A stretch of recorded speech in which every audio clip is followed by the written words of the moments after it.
বাবর আজম ও মোহাম্মদ রিজওয়ান অনেকদিন ধরেই পাকিস্তানের টি-20 বিবেচনায় নেই। তাদের বাদ দেওয়ার পর নতুনদের নিয়ে দল গুছিয়েছে পাকিস্তানের ক্রিকেট বোর্ড। এশিয়া কাপেও সে পথেই হাঁটল।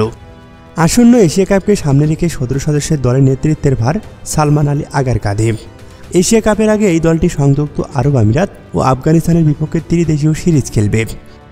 পাকিস্তান সম্প্রতি ওয়েস্ট ইন্ডিজের বিপক্ষে টি-20 সিরিজ খেলেছে।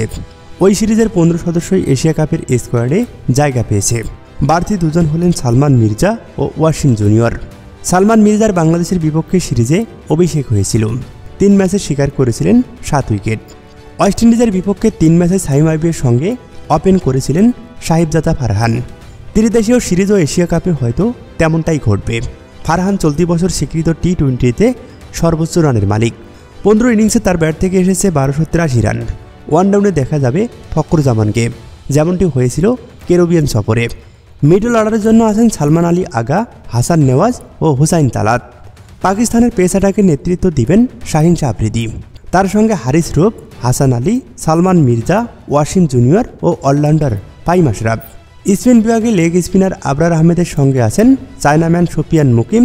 এছাড়া খুশিদিল শাহ, সাইম আয়ুব, সালমান আলী আগা ও মোহাম্মদ নওয়াজের মতো পার্ট টাইমার বোলার।